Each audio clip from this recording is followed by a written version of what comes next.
最佳女配角得奖的是文琪。14岁，我当时完全不知道这个奖项有这么的重要，只是觉得OK， 我拿到了一个奖，然后我就该接着去过我的人生了。但是我发现这个事情就一直围绕在我的周围。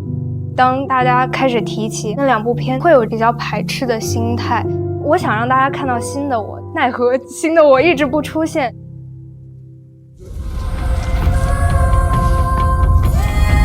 我不是赌师，我就是赌。一人之下第2季，有一帮异能者，他们被召集起来，有一个负责人被自己手底下的一个小女孩给杀掉的，她是一个毒童。你们要去查清楚真相，你们要把这个杀了人的小女孩给我带回来。我从来没有参与过这种漫改的项目，一股热血涌上心头，但是等我回到家，我就会觉得太复杂的一件事情了。陈朵她应该给人一种氛围感，很无辜，很脆弱，很有诱导性，但其实在这样的表情下面是潜藏的杀机。一开始跟冯宝宝打的那一大场戏，我训练了半个多月，薇娅号召，我已经使出了120分的力了，镜头上看还是没有那种十足的爆发力和力量感。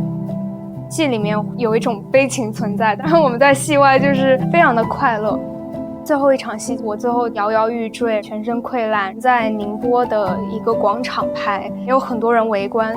我很好奇他们会怎么想。第2天就有一些人在网上讨论，好像是文琪喝醉了对，就是好像是一个醉酒戏还是什么的。我觉得我最自信的就是我有自信，而且很会笑。因为我从小我没有什么理想，直到我遇到这件事情，我觉得做起来很有趣，我好像也比较擅长。爸爸是坏人，我还没生下他的时候，他就讨厌我，不要我了。9岁的时候遇到了韩雪老师的剧组对戏，他一张口我就开始情不自禁的痛哭，那是我从来没有感受到的另外一种体验吧。韩雪老师就定了我，连夜就把我拉到了剧组。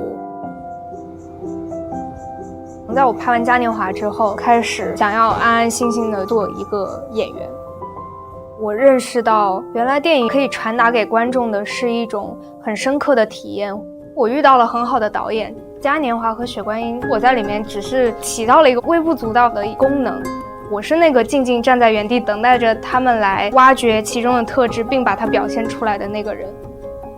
这几年拍的电影或者电视剧都是就是面临一个还没有上映，所以我也会开始焦虑，但是我也慢慢的在自我疗愈、自我安慰，就是演员就是要在这样的状态下继续去寻找新的机会。希望更多的导演们、制片人们可以多看看我，我非常有空，谢谢。这2年爱上了徒步，你可以不停的走路，会让我觉得活在这个世界上真好，或者待在家里，我很习惯自己独处，不会花太多时间在衣着方面。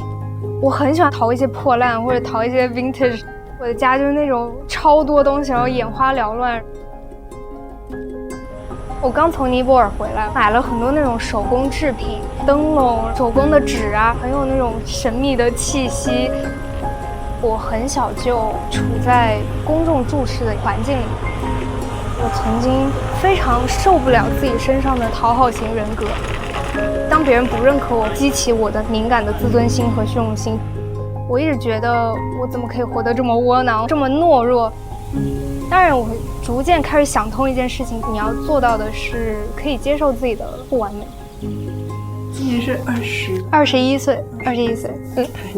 是，对啊，还很年轻。想要拍更多的戏，希望做一个好人。我会努力保持长处，并且把它们用在正确的道路上。